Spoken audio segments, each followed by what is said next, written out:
Halo semuanya, ketemu lagi di Dental FM dengan saya Nasya Nurzakia di sini. Nah, teman-teman, hari ini Dental FM akan menyajikan tema yang tentunya teman-teman di rumah udah nungguin nih, apalagi kalau bukan Get to Know Dosen. Nah, tepuk tangan. Nah, hari ini kita akan menggali lebih dalam. Beliau ini adalah salah satu dokter yang muda dan tentunya sangat berprestasi. Langsung saja kita sambut Dr. Gigi Yohanes Yopi Purnomo SPBM, spesialis bedah mulut. Halo dokter. Selamat pagi. Selamat pagi dok. Apa kabar dokter? Baik. Dari rumah ya dok tadi? Dari rumah. Kirain dari RSGM dok. Enggak, nanti siang ke RSGM ya dok. Kesibukan apa nih dokter akhir-akhir ini? Ya kayak gini aja. Jadi kalau saya pagi itu banyaknya emang di FKG Maranatha. Kemudian untuk praktisinya ya setelah itu jam 3 sampai malamnya biasanya saya berpraktek di klinik atau rumah sakit sebenarnya. Oh, di berapa klinik dan di mana dok? Di 3, kita cuma punya 3 kan, jadi hanya di RSG Maranatha. Yeah. Kemudian di Asia Afrika Dental Clinic sama saya di Hermina Sukabumi. Oh, di Sukabumi dok? Sukabumi. Berarti bolak-balik? Ya, saya di sananya di hari Sabtu dan Minggu biasanya. Oh, weekend. Ketika gak ngajar ya dok? Betul sekali. Oh, di Hermina Sukabumi ya dok. Yeah. Oke dokter, izin dok, pada kesempatan ini kita akan sedikit bincang-bincang nih dok mengenai hal-hal yang menarik dok. Bicara mengenai prestasi ya dok. Tadi kan saya bilang dokter berprestasi tentunya dok. Dokter ini dengan predikat lulusan terbaik dok.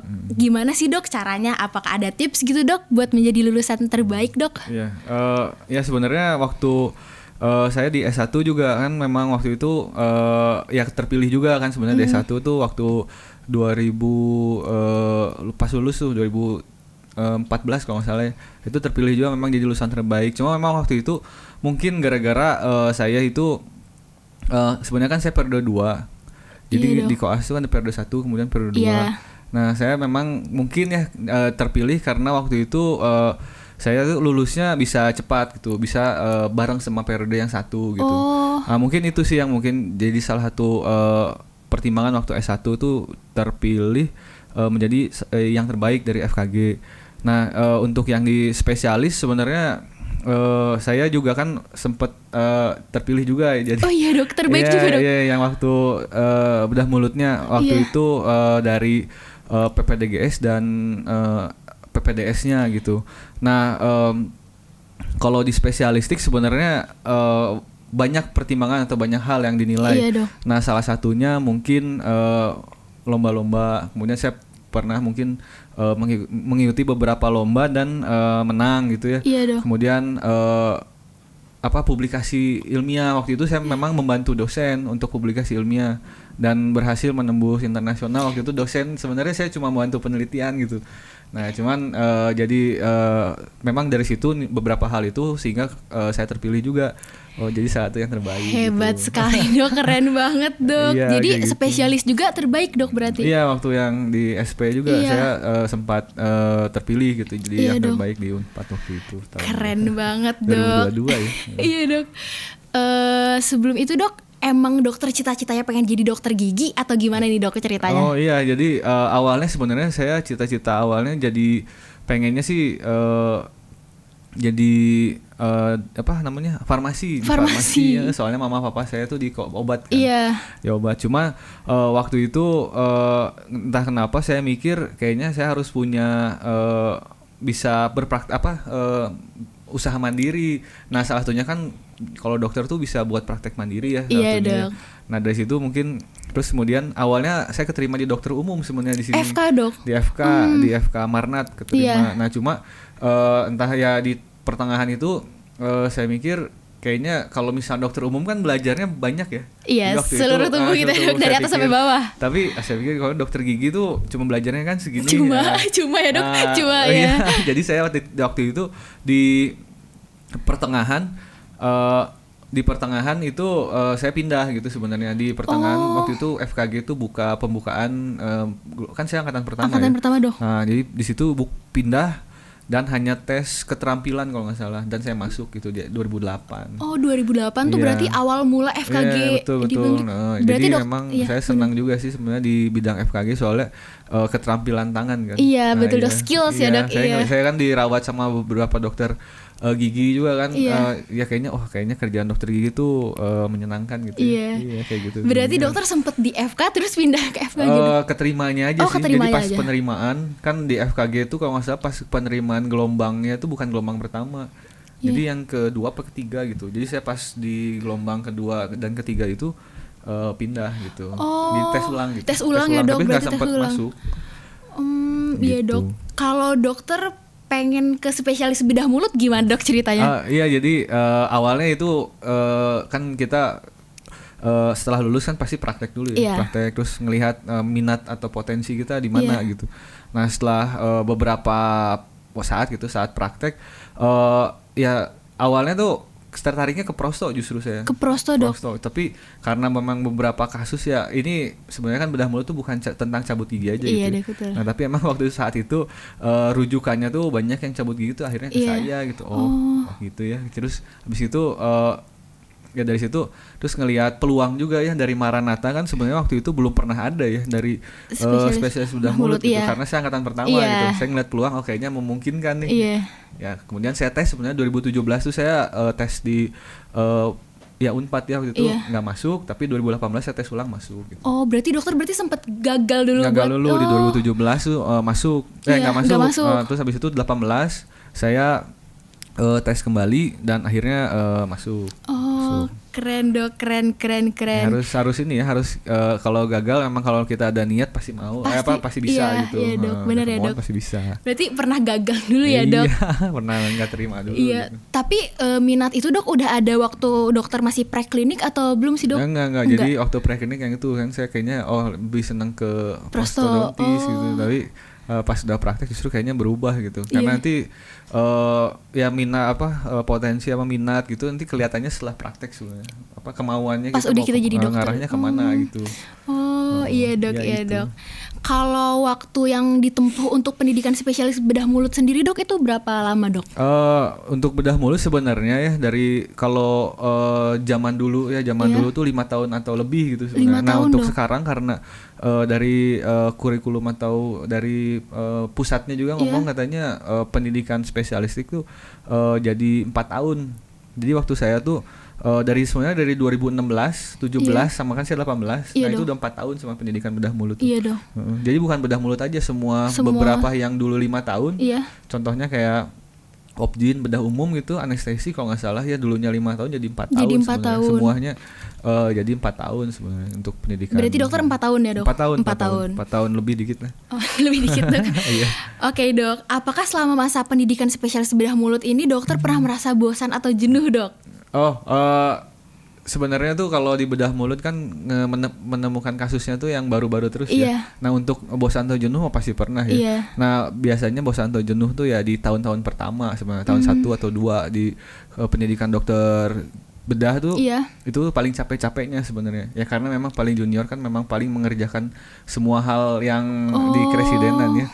Nah itu yang paling capek dan paling jenuh sebenarnya. Tapi setelah itu kita yang jadi asisten operator dan operator itu sebenarnya lebih menarik gitu karena kita mengerjakan gitu. Karena waktu junior tuh sebenarnya hanya melihat gitu, hanya bantu-bantu senior gitu. Nah itu enaknya atau serunya pendidikan bedah tuh kayak gitu ya. Apalagi kan kalau spesialistik itu kita yang minat ya dok. Iya betul. Iya kita yang minat, jadi pasti senang ya dok nemuin kasus-kasus baru. Iya betul. Iya dok. Kasusnya menarik sih kalau di RSIS itu kan saya di Unpad ya, di RSIS Rumah Sakit Pendidikannya itu menarik sih itu. Kasusnya macam-macam. Iya. Gitu. Nah mengenai kasus nih dok, biasanya bedah mulut ini umumnya menangani apa aja gitu dok? Ya di bedah mulut sebenarnya utamanya sih sebenarnya ya ada 5 hal ya, 5 hal. Jadi ada kongenital, dentoalveolar, kemudian ada trauma, tumor gitu.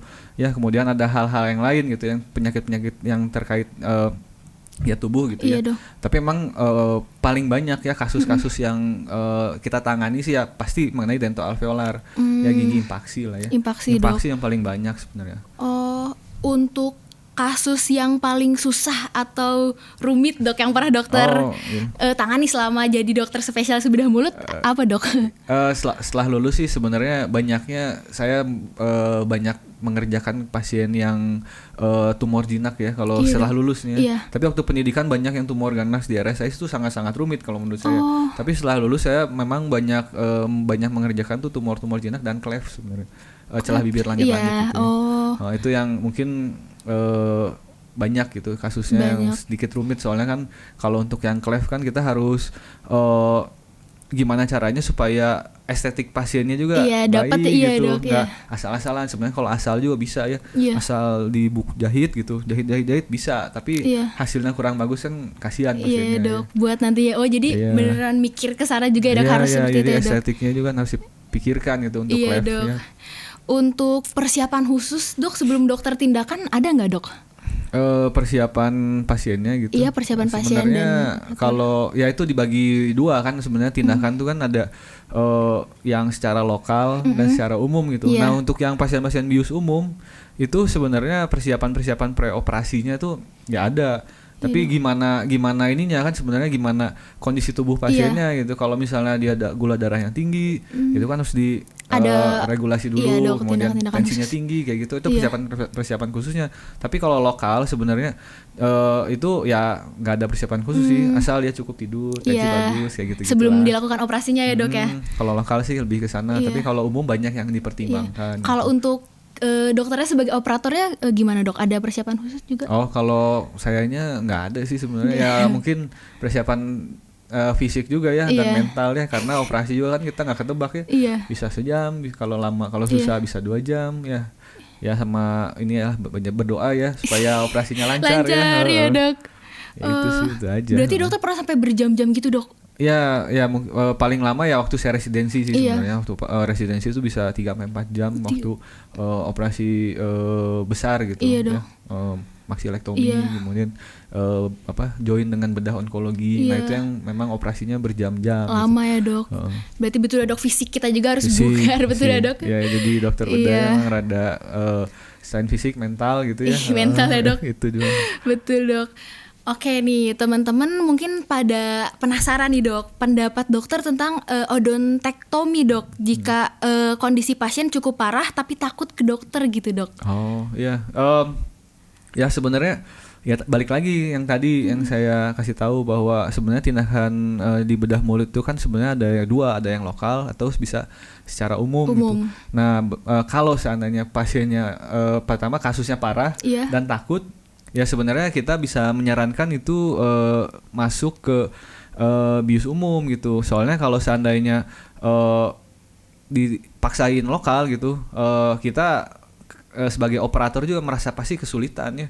Jadi ya pernah ada sih kasusnya bahwa si pasiennya tuh takut, kemudian buka mulut, terus kemudian menggigit jadi ketakutan gitu. Ya itu menyulitkan kita sebagai operator. Jadi susah ya dok melakukan tindakannya. Lebih baik kalau misalnya kayak gitu dan kasusnya sulit. Ya kita sebagai operator pasti semua ya mungkin semua bedah mulut ini pasti menyarankan di bius umum. Bius umum ya dok. Itu lebih enak. Kalau bius umum kan pasien diintubasi kemudian nggak sadar, kemudian kita bisa kerjain dengan enak gitu. Enjoy gitu dok melakukan tindakan. Setelah itu pasien juga merasa lebih tenang gitu. Iya ya dok betul. Enak gitu. Berarti dokter pernah pasiennya di bius lokal terus jadi pernah pasti jadi makin lama malah mempersulit kita jadinya akhirnya kitanya capek, pasiennya capek waktunya lama ya. Buang waktu gitu. Jadi nggak efektif ya dok. Kesulitan itu mending langsung aja kita bius umum. Iya dokter. Nah berarti dokter pernah juga dok mengalami pasien yang tidak kooperatif berarti dok? Oh ya ada aja sih itu ada aja. Cuma memang kita dari awal harus kasih tahu tindakan, makanya kan ada inform consent ya. Dok, nah itu dari awal kita harus kasih tahu tindakan BM tuh ini kurang lebih gini, pasiennya setuju atau enggak gitu. Ya gitu. Jadi kalau memang pasiennya kira-kira udah nggak setuju, makanya langsung biasanya udahlah kayaknya saya lebih baik di bis umum gitu. Iya, kalau rata-rata sampai saat ini sih setelah saya jelaskan bisa aja sih di bis lokal gitu. Iya, Dok. Pasiennya mulai ngerti ya, Dok, setelah kita berikan edukasi berarti, Dok. Dan sebenarnya tindakan bedah mulut kan memang kan banyak yang mengerikan ya. Kita lebur suntik gitu. Pakai menggunakan pisau bedah gitu ya. Nah, itu kan sebenarnya jadi harus pasiennya juga harus tenang gitu. Kalau panik, udah susah lah. Susah ya, Dok, ya? Susah banget. Udah males. Pasien panik, dokternya capek. Iya, susah jadinya. Iya, Dok. Oke nih, Dok. Mungkin sekarang kita akan flashback nih, Dok. Kilas balik dokter ketika masih menjadi mahasiswa preklinik nih, Dok, kayak kami di sini, Dok. Menurut dokter, sistem pembelajaran dulu dan sekarang itu sama atau beda, Dok, di FKG Maranatha ini? Pada prinsipnya sih kalau setelah kan saya 2008 ya. Iya, Dok. 2008 kemudian kan balik lagi sini 2022 kemarin ya. Iya. Ya sebenarnya sama sih, hampir sama. Dok. Cara perkuliahan semuanya sama, mungkin ada beberapa hal yang dipoles gitu. Jadi ada hal-hal yang lebih baru di sini dan lebih baik sebenarnya sekarang tuh dibanding saya dulu, karena kan Dok, memang proses pembelajaran kan pasti berkembang. Iya, Dok, betul Dok. Ya ini berkembang dan nggak mungkin berkembang tuh jadi lebih jelek gitu, pasti lebih bagus. Jadi menurut saya sih sistem pembelajaran sekarang sih udah lebih baik sebenarnya. Lebih baik ya, Dok, dari yang dulu gitu ya. Baik, Dok. Mungkin dokter berarti mengalami, Dok, perbedaan FKG sebelum dan sesudah pisah dari Fakultas Kedokteran, Dok. Saya yang salah satu yang tahu lah pisahnya kapan gitu ya, Dok, ya.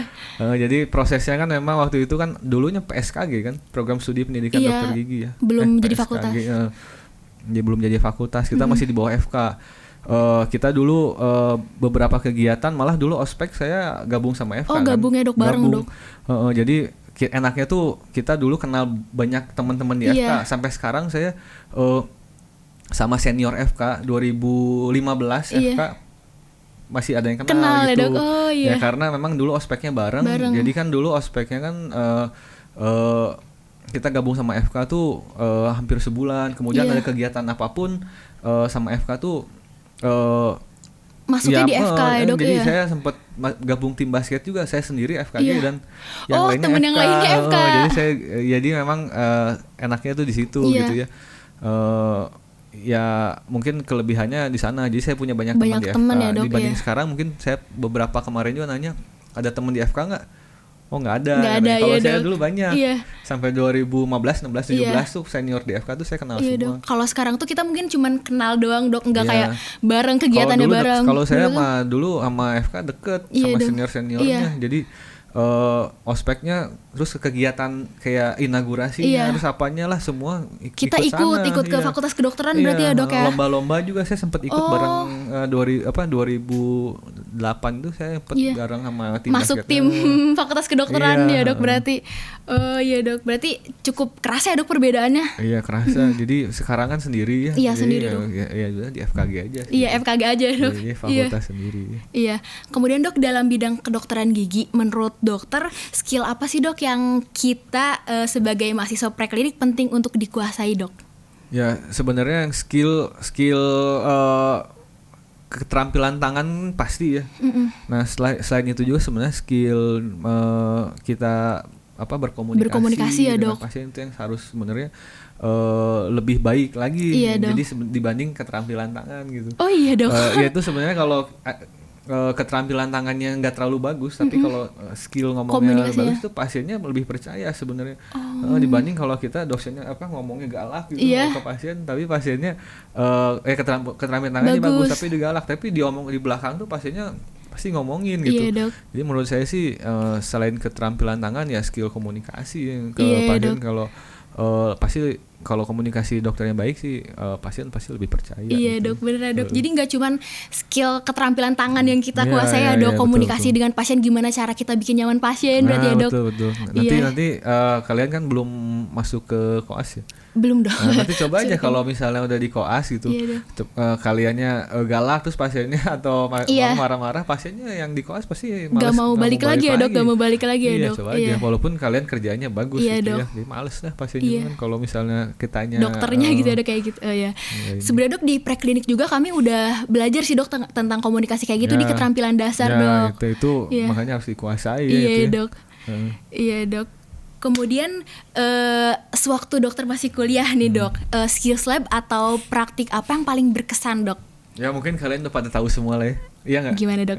Yang mana nih dok? Yang mana nih dok? Yang paling berkesan sebenarnya ya udah tahu lah, apa coba? Apa sih dok? Apa ya dok? Bingung saya dok. Ya sama lah. Itu kita biasanya yang paling sulit untuk di ACC itu ya di bidang prostodontik ya pasti ya. Oh sampai sekarang dok. Iya memang sulit itu. Oh memang sulit ya dok. Soalnya kan kita untuk sempurna ya dan perfeksionis, jadi harus baik lah. Iya dok. Gimana cara emang ke pasiennya juga nyaman gitu ya dok, prostodontik itu dok. Iya. Tapi kepake kok ya, saya yakin memang kesulitan yang dulu tuh kepake buat kita di klinik nanti. Yakin udah lulus nanti kalian kepake kok. Iya dok, udah dokter alami sendiri gitu ya dok. Iya, benar. Iya dok, betul. Berarti yang paling berkesan itu prostodontik dok. Ya prosto itu paling. Baik dok. Sekarang kita bahas ini dok, yang menyinggung hal yang lumayan sedikit ditakuti dok oleh kami sebagai mahasiswa preklinik, tentang ujian nih dok. Ujian dok. Ya, gimana? Waktu dokter itu ada ujian SOKA kah dok? SOKA ada. Ada dok. Itu berbeda dengan sekarang atau masih sama aja dok? Beda ya, zaman dulu kayaknya pertanyaan ini kan sekarang dibatasi ya 5 gitu. Iya 5 dok. Zaman saya dulu kayaknya lebih banyak gitu. Jadi nggak cuma dibatasi, terus si skenarionya itu kayaknya kalau nggak saya ingat itu lebih banyak gitu kan. Kalau sekarang itu berapa sih, 3 ya? 3 terus ujian 3 ujiannya 3 ya, 3 kasus. Saya dulu kayaknya terus kalau nggak salah ya, saya juga ingat salah satu. Kalau sekarang 3-3-nya masuk ya? Iya, sekarang 3-3-nya kemungkinan ada dimasukin dalam skenario. Kalau saya dulu kayaknya salah satu gitu, dipilih gitu. Jadi emang beneran random gitu ya dok? Ya jadi kita baca itu terus nanti salah satu keluar gitu. Kalau ini kan 3-3-nya dan 3-3-nya pasti ada yang keluar. Iya gitu. betul dok. Ya, bedanya di sana sih. Tapi sistem semuanya sama sih. Sama nulis berapa menit. Terus kemudian kita ke ruangan. Iya. Gitu. Di situ udah sih. Sama yang lainnya. Cuma memang bedanya di sistemnya itu yang kata saya mungkin lebih baik ya. Yang sekarang gitu. Nanti juga mungkin untuk yang baru ini juga ada perubahan lagi nih. Si sistem dari tata cara tutorialnya. Pernah ngalamin nggak kalian yang di sini yang dengan sistem yang baru, skenarionya ada yang keluar lagi? Ada dok, kita dua ini dok. Jadi dua skenario terus nanti ada yang ketiga gitu ya. Kalau kami baru 2 sih dok. Jadi setelah kami melakukan tutor sampai setengah jalan gitu ya dok, terus nanti muncul lagi dok skenario. Iya itu yang kayak gitu maksudnya. Nanti kalau nggak salah ini tuh lagi diperbaiki lagi, nanti ada skenario yang ketiga gitu. Nah ini saya juga kurang ini ya, tapi nanti untuk yang baru ini mungkin udah ada pembaruannya. Tapi emang bikin kita berpikir kritis sih dok. Kita kayak menganalisa. Kayak gitu, iya gitu. Dok, betul dok. Ya itu kan jadi lebih baik. Iya kan, betul dok, betul. Nah dok, dari dokter sendiri apakah ada cara belajar khusus nih dok buat kita menghadapi ujian? Ya mungkin kalau saya dulu saya baca-baca gitu, bacanya jangan mepet-mepet gitu. Ya itu nyicil sih ya dok, kalau bahasanya sekarang nyicil. Nyicil kalau misalnya sehari sebelumnya ya bisa panas juga ya kepala. Iya dok. Tapi kadang-kadang kami sebagai mahasiswa preklinik kebut semalam dong. Ya karena memang ujiannya banyak sih ya. Iya betul dong. Jadi kan minggu ujian tuh banyak ya. Minggu jadi ujian tuh bisa belajar ini. Iya betul dok, karena ada ujian MP juga ya dok. Kita harus tapi belajar dulu ujian nggak ada MP kalau nggak saya tuh. Nggak ada jadi dulu. Gak ada, nah jadi saya soka bener-bener soka. Nah ya MP-nya tuh nggak ada. Oh jadi mungkin kasusnya juga lebih banyak ya dok? Iya jadi karena dulu kan ada kasus terus langsung ujian. Tapi sekarang mah dari kasus itu tuh nggak ada MP-nya dulu saya. Nah ujian soka langsung. Kalau kami setiap mata kuliah itu ada ujian MP-nya ya dok sekarang ya? Dulu saya nggak ada sokanya. Oh jadi soka. MP ada lagi tapi nanti dari yang kuliah-kuliah gitu. Oh iya dok, iya. Kemudian kita bahas yang seru nih dok, mengenai pertemanan nih dok di masa perkuliahan. Iya dok. Semasa kuliah apakah dokter memiliki teman dekat atau sahabat dok? Sebenarnya saya seangkatan kan. Kalian sekarang angkatan berapa? Kami angkatan 21 itu ada 84 orang dok. Ya, rata-rata 80 ya. 60 80. Yeah. Dulu saya cuma 30 dok. Jadi sebenarnya teman dekat atau apa satu angkatan kita tuh ya hampir semuanya tuh bisa main bareng gitu. Iya. Jadi kita apa-apa bareng semua. Jadi sebenarnya waktu saya waktu kuliah dulu di 2008 itu ya kita semuanya kadang hampir main bareng gitu. Iya. Jadi nggak ada teman dekat yang gimana sih sebenarnya. Karena dijadiin satu kelas juga ya Dok waktu itu 30. Karena kita cuma satu kelas. Iya, gitu. satu Jadi kelas. 30 kemana-mana. Bareng lebih gitu. seru ya Dok, lebih erat berarti ya Dok. Iya, jadi kan saya rumahnya jauh juga ya. Kadang saya bisa numpang istirahat di kos teman gitu ya Dok. Terus ya itu. Berarti angkatan pertama nih teman-teman, angkatannya dokter ini satu angkatannya hanya 34 orang. 30-an. Oh, ya Dok. Kalau kami ini 84 Dok. Jadi kelas aja dibagi 2 kan Dok. Iya, kelas aja dibagi 2 Dok. Kemudian menurut dokter kelompok belajar itu penting gak sih Dok?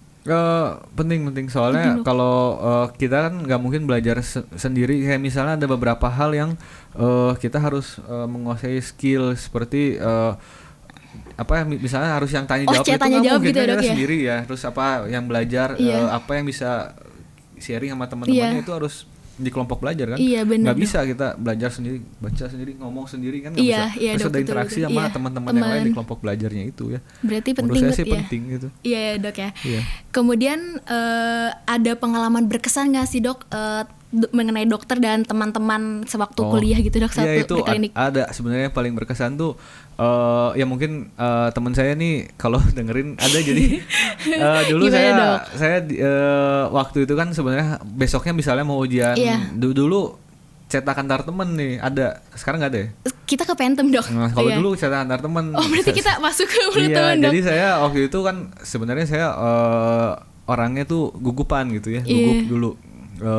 Jadi saya kan harus belajar gitu ya, harus belajar dan kita pernah belajar di satu kos gitu. Nah itu cetak antar temen gitu. Berarti jadi belajar nyetak gimana biar bagus. Terus kemudian cara anamnesa semuanya belajar cetak antar temen gitu. Jadi ya di sana dan di atas di lantai paling atas gitu ya kalau nggak salah kita cetak antar temen gitu.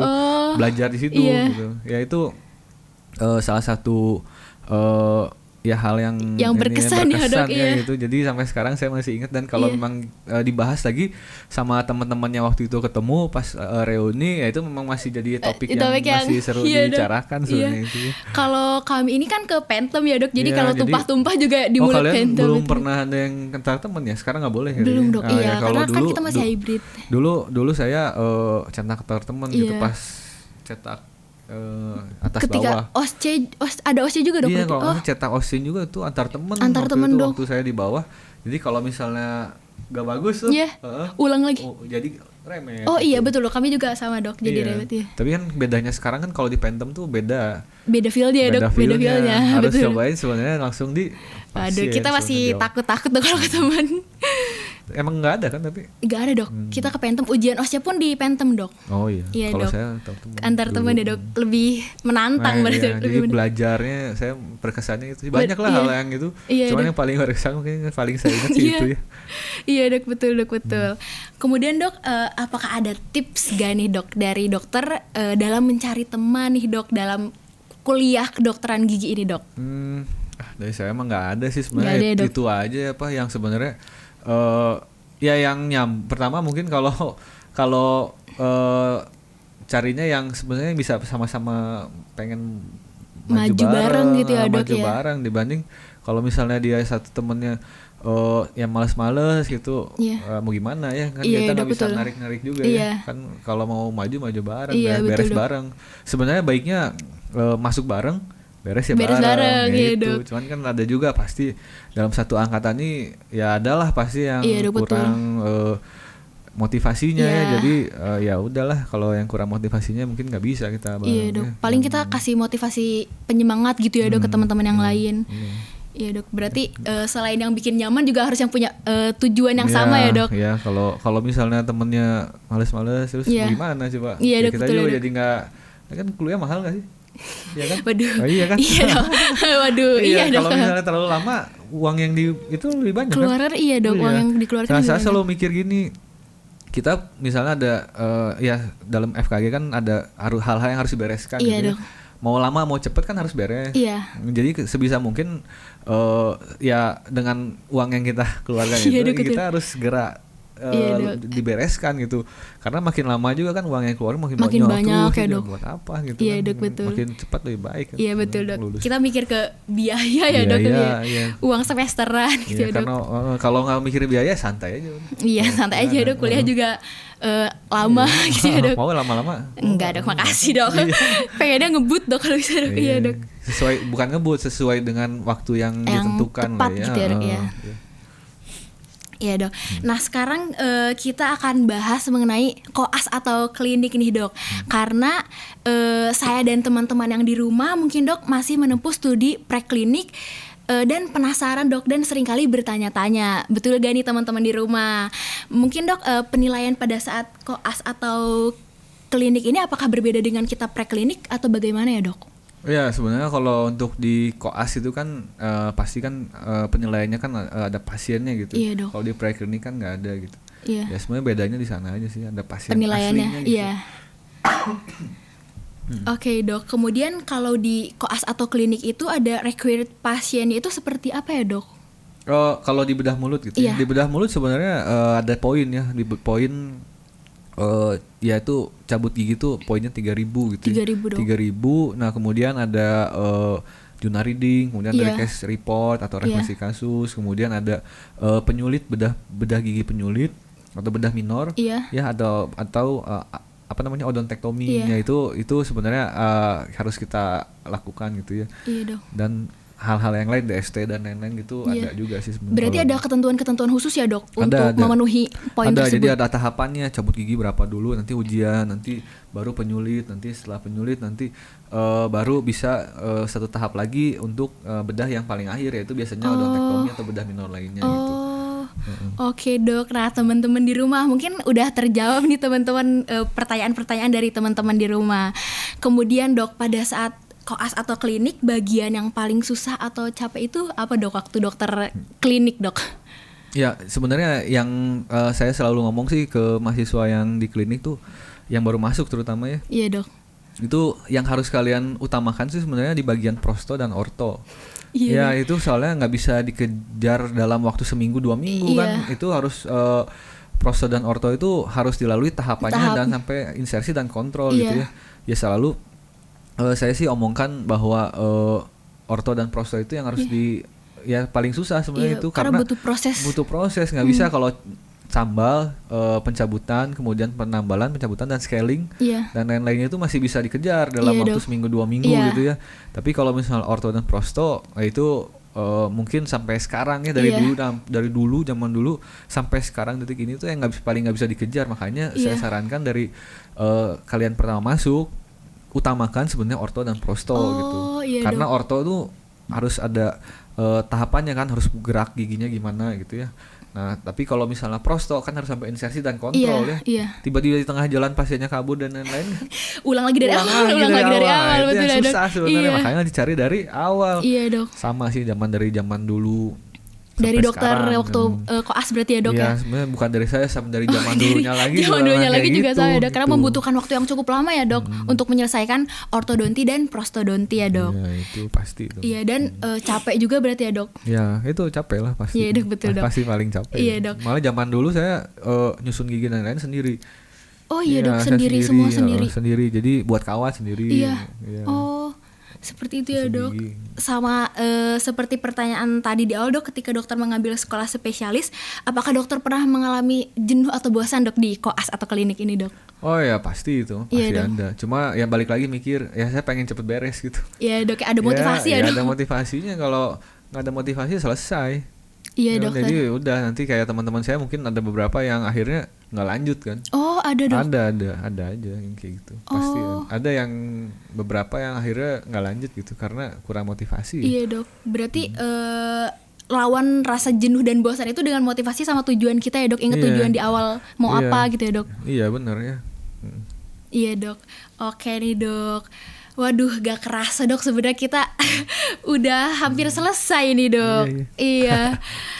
Sebelum menutup podcast ini dok, mungkin boleh dok ada motivasi atau semangat dari dokter nih untuk kami sebagai mahasiswa preklinik ya dok yang masih berjuang untuk mendapatkan gelar nih dok. Gimana dok? Iya, jadi sebenarnya intinya kalau kalian sudah berani masuk ke FKG atau ke Fakultas Kedokteran Gigi, pikirkanlah bahwa kalian tuh pada akhirnya kan nanti harus lulus dan selesai gitu. Ya kalian harus ikutin alur, jangan aneh-aneh gitu. Iya dok, betul. Kemudian ya berusaha semaksimal mungkin supaya nanti pada akhirnya kalian bisa lulus tepat waktu gitu. Iya dok, waduh. Itu aja sih sebenarnya. Iya, kalau dok. Saran dari saya ya ikutin aja alurnya. Ikutin gitu, alurnya ya dok, gak usah aneh-aneh, gak usah macem-macem ya dok. Belajar aja belajar. Iya. Makanya kan tugasnya belajar ya belajar. Iya betul gitu. dok, betul dok. Waduh dok, banyak banget nih dok yang saya dapatkan setelah berbincang-bincang dengan dokter ini dok.